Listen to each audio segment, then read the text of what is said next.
Hey, what's up, everybody? Rob Ferretti here at Corsa Motors. Why does your hair look so good? My wife cut it with a number 6. She's good, though. Yeah, she left a line here. Yeah, it's a little overgrown, but it's better than my real estate. It's starting to grow in a little bit here, but it's just, good. no, You it sound doesn't, like it a doesn't, movie star. doesn't Yeah, it look looks good. great. Yeah. It's getting a little long on the top. I wouldn't let her touch that one. Modules for you and blinds. So we're here at Corsa Motors where my Ferrari, that insurance claim is getting wrapped up, and now that's been dragging along. And this is a hot mess right now, so I can't wait to get this thing started. Good news is Ferrari is not delayed on its parts because that was a concern that Ferrari wouldn't be open to do parts, but the parts departments are open. Let me show you why I'm actually here, though. Oh, this is my Bentley, huh? Not that one? Yeah, this is painted. That's wrapped. Hold on one second. Let me kill this radio so you can hear me a little bit better. Boom. All right, so I was joking around yesterday on Instagram that I am the only guy who can turn his own Supra into a barn find every couple of years. Which, I mean, look at this thing. This thing's got part of the ceiling on it. And you know, I'm like, oh, cool, look at this. Like, I look at it like this, and I'm like, I got to get somebody to detail it. I get somebody to do a good paint correction on it, and then it just gets dusty again. But how do you own a car like this and then put it under a cover? Like, it's part of the fun is looking at it, not looking at the cover. I had Cosmo rip the fuel line off because the fuel line was leaking. Again, not the point of today's video. The point of today's video is to talk about my least reliable rental car in the last 2 years. And that one is right here. And that's this Bentley, which Cosmo so eloquently just pointed out, had another shock failure. And that's not even why it's here. The reason it came to Cosmo's, look, 3 hours Saturday. He's been working on it for 3 hours. That's a lot of money for me. But the seat wouldn't move, right? And these, like, to be fair, these seats are awesome. But it wouldn't move. We couldn't figure it out. Cosmo came in, swapped the CDCU from side to side, and now I need to get another CDCU. And the problem with the CDCU is he told me it was like $1,500. So now I got to find a CDCU.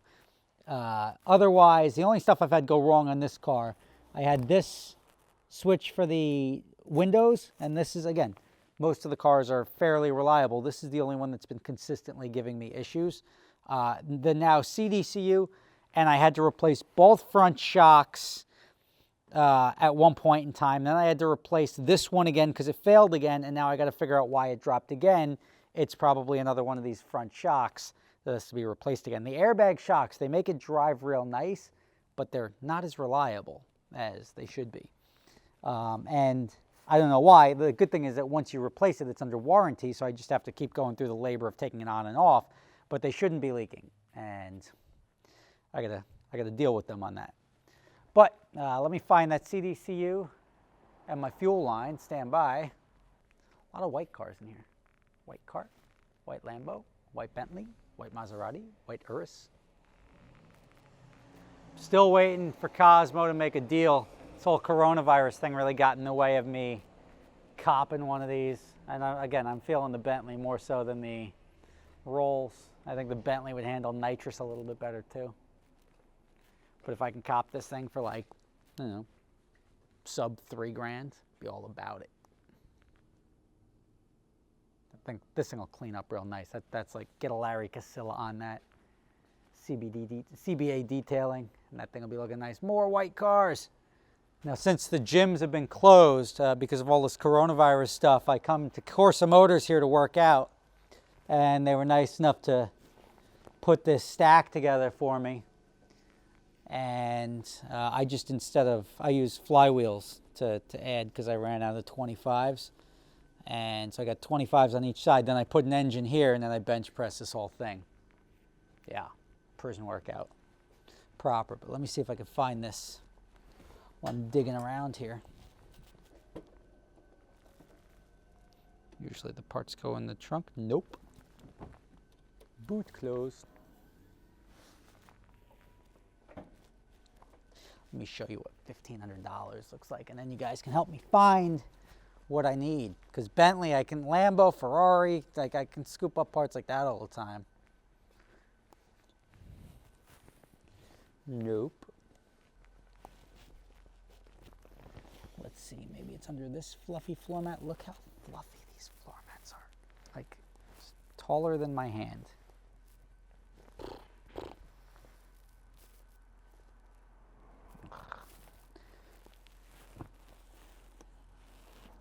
All right, I have no idea where Cosmo put my ECU, but this ECU is not cheap, right? And I need you guys to help me find one because I need one. They work for both the driver or passenger seat, and I got to source that because I got to get that car up and running again, and then I want to wait for Bentley to get me one from the factory. This here is for my Supra, new fuel line. I think it was leaking, what was it, leaking on the 90? Leaking up here. So the rest of the line was good?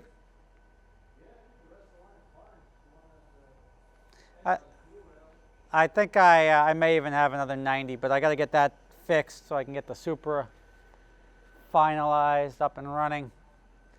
We look around over here, and yeah, I don't know. I give up. I can't find it. But if you guys can help me track this down, shoot me an email, rob@superspeeders.com, and I would appreciate it because I want to get these things up and running. We're using this little coronavirus downtime to the donk. You'll notice the donk isn't there anymore. They've got the donk over to put a new engine and trans in it. This thing's getting done. The Supra's getting done. I'm excited. But this is my least reliable thus far. This is my most crashed. This is my least reliable. Right next to each other. And the fact that I can't even find that CDCU means I definitely need a new one. Rob Ferretti, thanks for watching. I can use your help and save me some time. And I will see you soon. Good day. So you guys are familiar with my other company, Adventure Drives, right? Well, this year we've got 2 trips coming up. One which is starting in Seattle and ending in Jackson Hole in July. That's going up through the Canadian Rockies, coming down through Banff, Yellowstone, Glacier National Park, and Grand Teton National Park. It's going to be phenomenal. Also, we're going to be going to Scotland in October. We're going to be doing Scotch distilleries, playing golf at St. Andrews if you want to do that, walking around, seeing lakes, waterfalls, driving the North Coast. It's going to be an amazing trip. Prices start as low as $2,500 per person for the shorter trip in Scotland, about double that for the longer trip in July. If you're interested in going, check out the link in the description.